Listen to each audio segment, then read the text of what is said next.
Vamos a comenzar a hablar sobre el Salmo 78. El medio cambio, me decía Pablo, de pasar de Génesis a Salmo 78.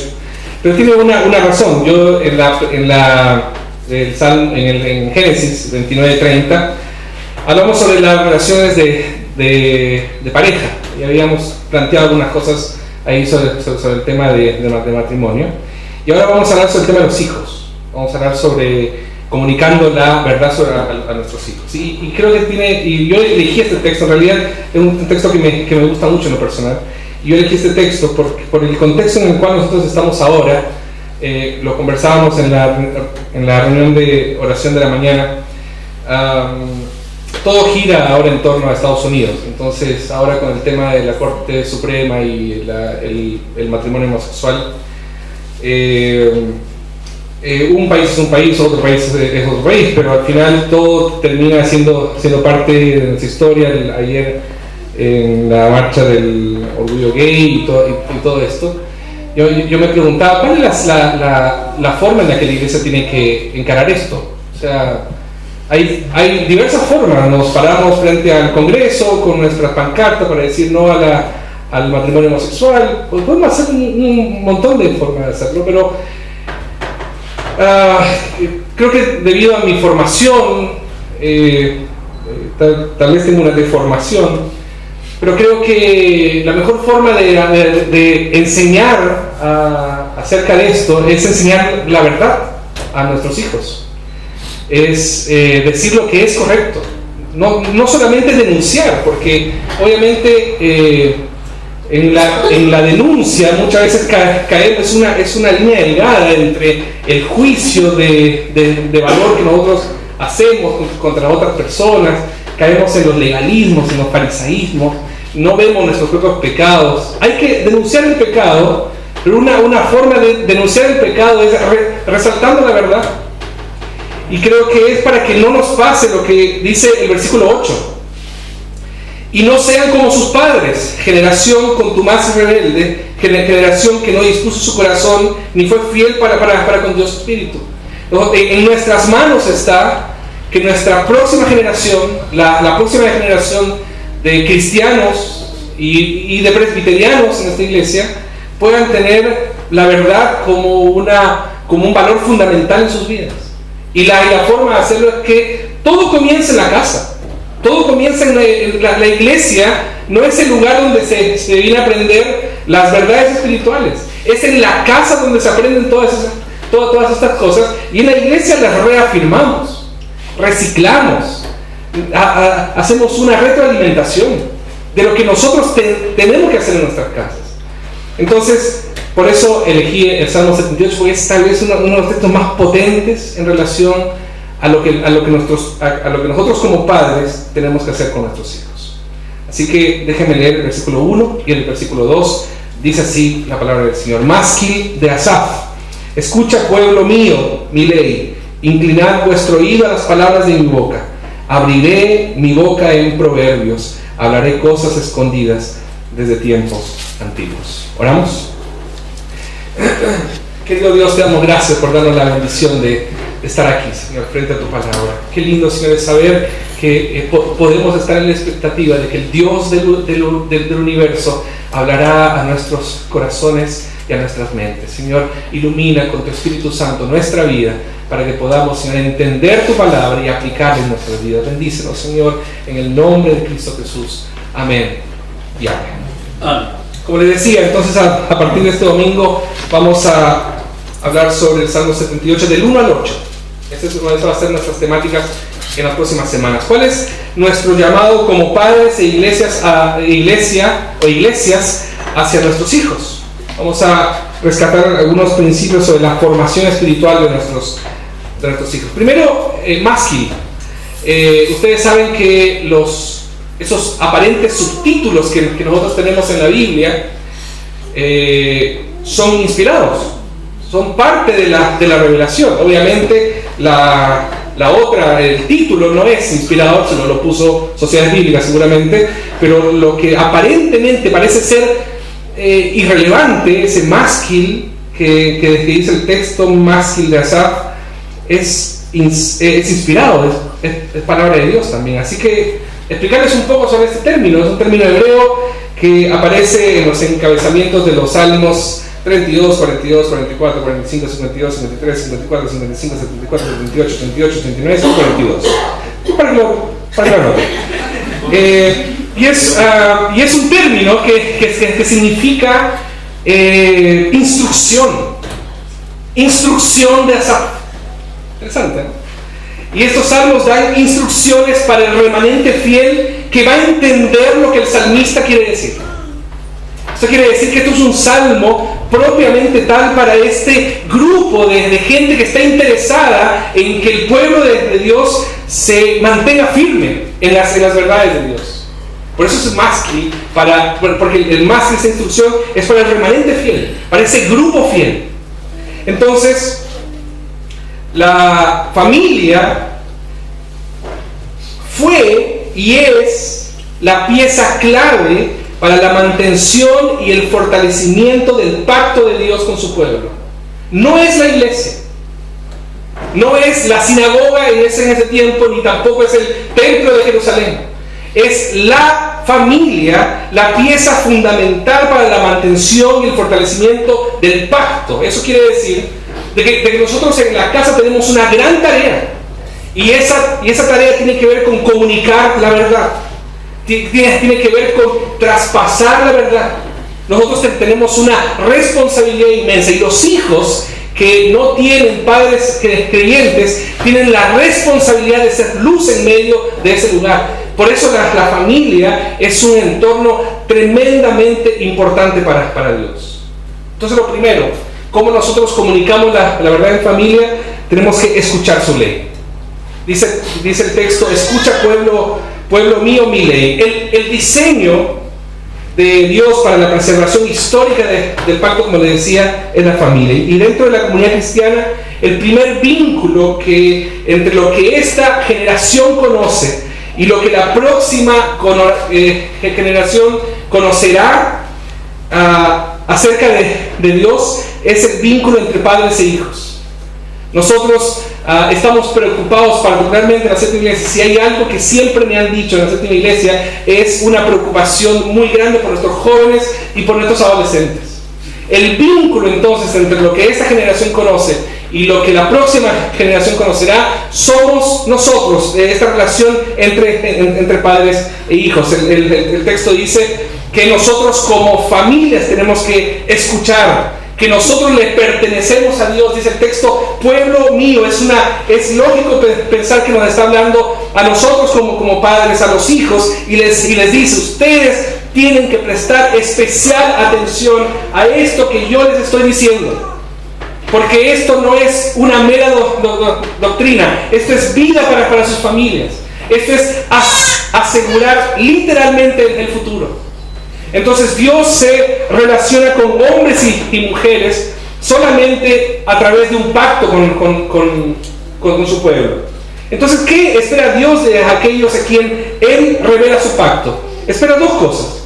Uno, que nosotros reconozcamos que hay un solo Dios, que reconozcamos que Él tiene una paternidad sobre nosotros, que reconozcamos que nosotros le pertenecemos a Él, que reconozcamos que Él tiene todo el derecho a establecer el pacto y a establecer las reglas y a establecer los fundamentos y las verdades con los cuales nuestras familias tienen que vivir. Eso es lo primero. Lo segundo es que espera de nosotros que nosotros creamos en su revelación, que se constituye en autoridad para nuestras vidas.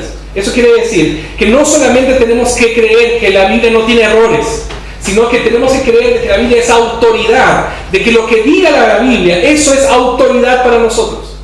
Y no son sugerencias, no son consejos, son mandatos de Dios para nuestras vidas. Entonces lo que Dios espera de una comunidad del pacto como la que nosotros tenemos ahora, es que nosotros como iglesia escuchemos su palabra, no solamente creyendo que no tiene errores, como les decía, sino que es autoridad para nuestras vidas. Entonces lo primero es que reconozcamos eso, que hay una palabra para nosotros y que esa palabra tiene que ser enseñada. Lo segundo cómo nosotros comunicamos la verdad, y aquí comenzamos los problemas, riesgo, demanda. Tenemos que obedecer sus palabras. El texto dice: inclinad vuestro oído a las palabras de mi boca. Y dice, pastor, el texto en ningún momento dice obedecer. Dice: inclinad vuestro oído a las palabras de mi boca. No dice obedecer. Hermanos, la forma en la que nosotros tenemos que escuchar la palabra de Dios, el texto menciona que lo tenemos que hacer inclinándonos. Es muy interesante esto, porque esto ya indica una señal de sumisión y humildad. Que cuando nosotros nos acercamos a la palabra de Dios, tenemos que acercarnos con sumisión y humildad, pero también con una actitud de concentración y dedicación. Cuando uno no escucha bien, ¿cómo? A algunos jóvenes no les pasa eso, pero a algunos hermanos, un poquito con más experiencia, tal vez les pasa un poquito más. ¿Cómo? Han visto, yo tengo a mi abuelo, con mucho respeto, que ojalá no mire el video, con concentración y dedicación. Gracioso más. Hay algo que Dios espera de nosotros como padres, y espera que nosotros tengamos una combinación, que cada vez que nos encontremos con la palabra, tengamos una combinación de actitudes: sumisión, humildad, concentración y dedicación. Dedicación, involucramiento, compromiso, obediencia. Es cuando yo me doy cuenta que esta palabra tiene algo para decirme todos los días, y que yo no puedo vivir en orgullo, yo no puedo vivir con la soberbia de pensar que yo la puedo dejar un día, si total mañana la puedo leer otra vez. Sumisión y humildad, hay algo que la palabra tiene que decirme todos los días, y yo tengo que inclinarme hacia ella, concentrarme, dedicarme, y esto produce en mí compromiso y obediencia. Por lo tanto, lo que Dios espera de nosotros como padres es que haya plena y pronta disposición para la obediencia. ¿Cuál es el resultado de esto? El tema es de que nuestros hijos nos miran, nuestros hijos nos imitan, nuestros hijos observan, nuestros hijos están todo el tiempo viendo nuestras actitudes, todo el tiempo. Yo tengo una cosa fea que yo siempre hago con Nico, con un chico de la iglesia de Valpo, que yo siempre le digo, calla. Digo, pero es una tontera mía con él, una broma, es estupenda. y le digo, calla. Siempre le digo así, quería hablar. Oh. Y claro, y el otro día lo hice, y la Paula estaba viendo, y entonces ahora cada vez que la Rebeca quiere hablar, oh, calla, le dice, pobrecita, quiere decir, no. Yo digo, hasta en esas pequeñas cosas, como son esponjitas, todo lo repiten, todo lo dicen. O por ejemplo, otro día estaba en la casa de mis papás, mis niñas, mi mamá me cuenta esto. Yo le conté a Jorge, le conté esta mañana, que estaban ahí, la Rebeca hace algo, parece con un pote de dulce, lo bota al piso, y la Lela Kelly le dice, tienes que levantarlo ahora, tienes que recoger todos los dulces. No quiero. ¿Cómo no quiero? ¿Cómo es eso, hija? Y la Paula asume su condición de hermana mayor y le dice, la Lela te ha dado una orden. Y no quiero. Rebeca, vamos a la pieza a conversar. Y la Rebeca, ojo. Y estando en la pieza, mi mamá me comienza a relatar tal cual como yo disciplino a mis hijas. Y dice, tú y yo solucionamos las cosas conversando. Y todo lo que yo le digo lo comenzó a repetir a la Rebeca, y le dice, y lo que tú hiciste tu madre, a Dios no le gusta eso. Está muy mal lo que tú hiciste. Y entonces la Rebeca le dice, que no quiero. Le dice así, espérate un momento. se va y trae la Biblia. Y le abre, aquí la Biblia dice que tú tienes que obedecer a los papás. Y mi mamá sorprendía viendo toda la escena y decir, ¿de dónde? Y es increíble. Entonces al final la Rebeca le dice, está bien. Entonces va a donde la Lena y le pide perdón, Lena. Muy bien, hija. Dios está feliz contigo. Lo encontré increíble, porque nuestros hijos nos imitan las cosas buenas y las cosas malas. Cuando nosotros estamos apegados a la palabra, cuando nosotros somos sumisos a la palabra de Dios, cuando nosotros somos obedientes a la palabra de Dios, nuestros hijos están mirando eso. Ese es el punto. No es solamente lo que les comunicamos verbalmente, es lo que ellos están viendo. Si tus hijos te ven todos los días leyendo la palabra de Dios, ellos van a hacer exactamente lo mismo. Es una construcción de vida. Por lo tanto, ellos miran, ellos imitan, ellos son el reflejo de lo que nosotros somos. ¿Quieres ver cómo son los padres en su casa, en su espiritualidad? Tienes que ver a los hijos. Tienes que ver a los hijos. Es Dios mostrándonos exactamente nuestra ubicación real delante de Él cuando nosotros vemos a nuestros hijos. Entonces, al ser el ejemplo más cercano y contundente de una vida consagrada a Él, propagamos sin querer, queriendo, el texto dice, las palabras de la boca de Dios. Y estas palabras de la boca de Dios, es muy interesante esto, porque las palabras de la boca de Dios son creadoras. Cuando Dios habla, Dios crea. Cuando Dios habla, cosas suceden. Cuando Dios habla, transformación viene a nuestra vida. Cuando Dios habla, el mundo tiembla. Y dice el texto tal cual. El texto dice, inclinad vuestros oídos a las palabras de mi boca. Por lo tanto, cuando yo hablo a mis hijos, estoy hablando palabra de Dios. Y esta palabra de Dios es creadora, es transformadora. Miren lo que dice Isaías 55, 10, 11. Porque como desciende de los cielos y la nieve y no vuelve allá, sino que riega la tierra y la hace germinar y producir y da semilla al que siembre y pan al que come, así será mi palabra que sale de mi boca. No volverá a mí vacía, sino que hará lo que yo quiero y será prosperada en aquello para que la envíe. Lo que espera Dios de los padres que pertenecen al pacto es que se hagan cargo de una fuerza creadora. Cada vez que tú le enseñas algo a tu hijo acerca de la palabra de Dios, tú estás creando cosas, tú estás transformando cosas, porque el Señor promete en su palabra que nada volverá a Él vacía. Tercera cosa, si yo les dije, a riesgo de mando. Tercera cosa, versículo 2, testificamos sus verdades. Dice, abriré mi boca en proverbios. Y en realidad el texto dice, abriré mi boca en proverbios desde tiempos antiguos, porque después sigue hablando la segunda parte del versículo. Dios quiere transmitir sabiduría a nuestros hijos. Y nos dice, abriré mi boca. Y la imagen siguiente es a través de un proverbio.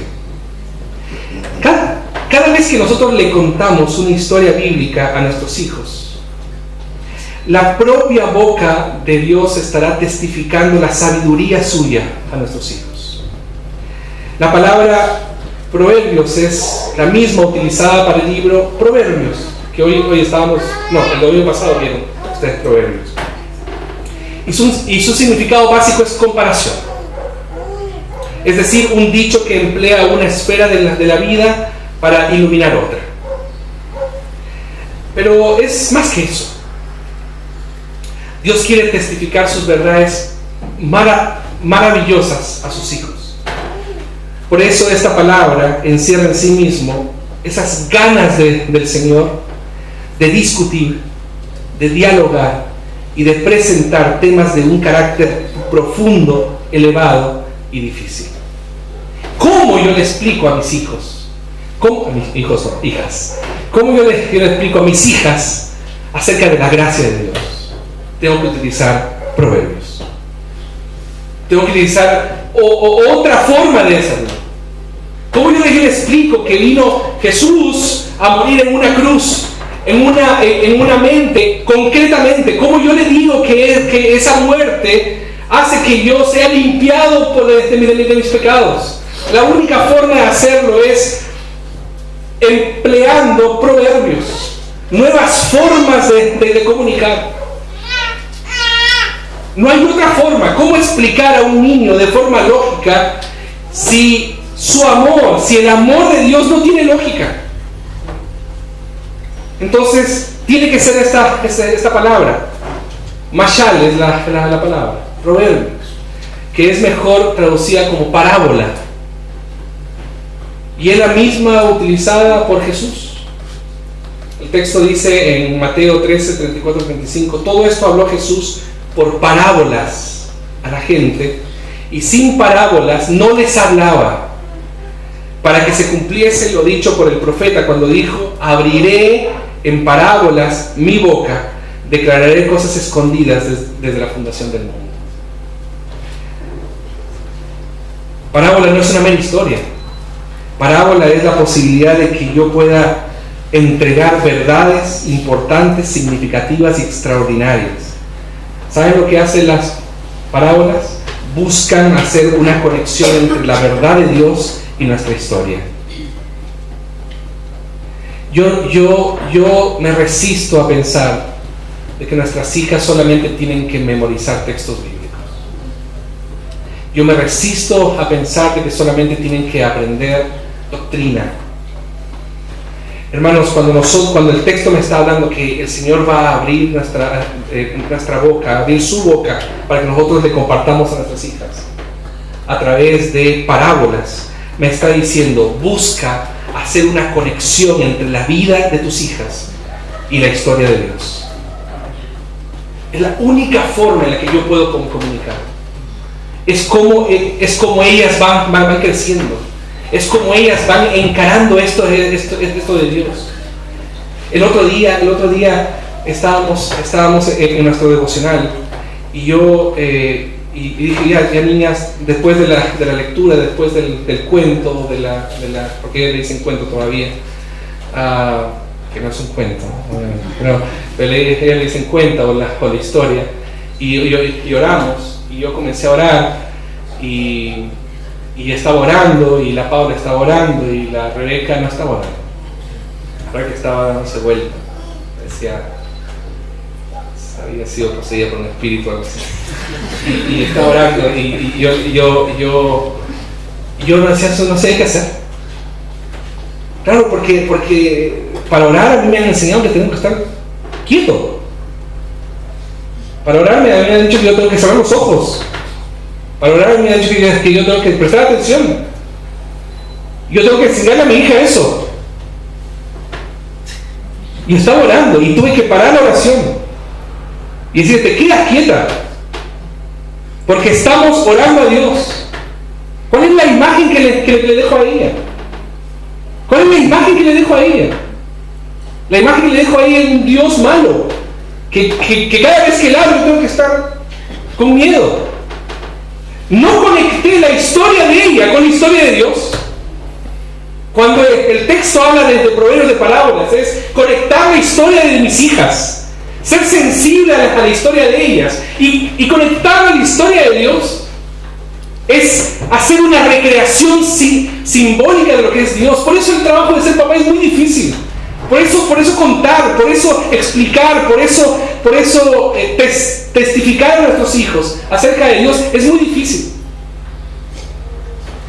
Entonces, cuando el texto me habla de parábolas, me está hablando de contar las verdades de Dios utilizando nuestra propia historia. Y eso les hará comprender su amor y su fidelidad. Yo sé que es difícil, pero así se lo plantea. De hecho, tiene mucho más sugerencias en los próximos versículos. Y último, nosotros comunicamos la verdad en familia declarando sus hechos. El texto dice: hablaré cosas escondidas. Y aquí entré en crisis. Hablaré cosas escondidas desde tiempos antiguos. Dios desea hablarle a nuestros hijos, pero con cosas escondidas. Cosas escondidas. De hecho, esta palabra, Hidot, yo no menciono nunca las palabras, pero aquí está buena. Y Hidot significa enigma. Nosotros le tenemos que contar a nuestras hijas, a nuestros hijos, enigmas. Ya llegué de una pieza. Cosas escondidas, enigmas. Esta palabra me lleva a pensar, y me imagino que usted también, enigmas, a cosas ocultas, oscuras. E investigando un poco me topé con la sorpresa de que esta misma palabra aparece en Jueces 14. Y son aquellos enigmas propuestos por Sansón. ¿Se acuerdan de la historia de Sansón? La misma palabra propuesta por Sansón a los invitados filisteos en su boda. Adivinanzas. Y ahí me fue gustando. Qué lindo este elemento lúdico de Dios. Las adivinanzas. ¿A ustedes les gustan las adivinanzas? Yo las detesto. Porque nunca la chunto. Nunca la chunto. Pero a alguna persona les fascinan las adivinanzas y son clever para eso. Mi esposa es clever para las adivinanzas. Pero este elemento lúdico, y todo el tiempo mis hijas tienen una... Yo me imagino que todos los hijos son así, todo el tiempo, en esta edad de los 4 años, están preguntando cosas. ¿Y cómo funciona esto? No me digas, yo te voy a decir. Esta cuestión de descubrimiento. Nuestros hijos están en un proceso de descubrimiento. Y no solamente los pequeños, los adolescentes también. Están en un proceso de descubrimiento, no solamente los adolescentes, nuestros jóvenes también están en un proceso de descubrimiento. Y la palabra que me encierra cosas escondidas es: todos estamos en un proceso de descubrimiento. Entonces, cuando nosotros nos encontramos con la verdad de Dios, Dios nos introduce a un elemento lúdico. Hay algo que tú tienes que descubrir para tu vida. Y eso es lo que nosotros los padres tenemos que contribuir.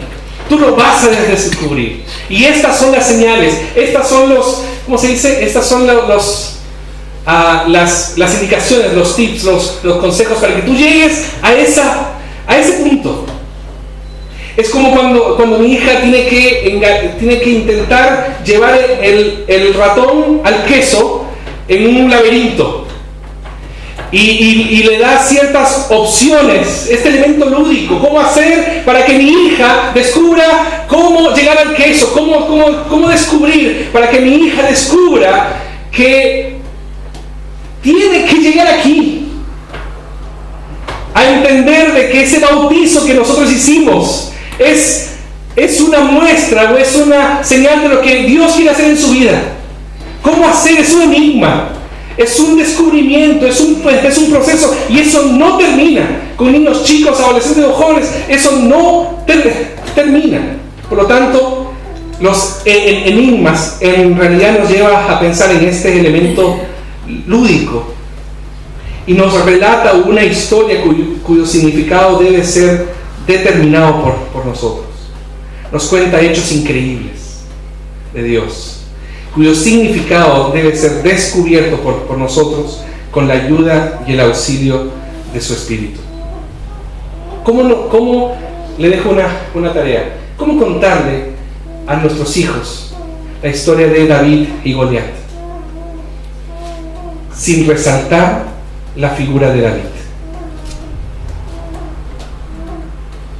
Porque el texto no me está hablando de David. El texto me está hablando de Cristo.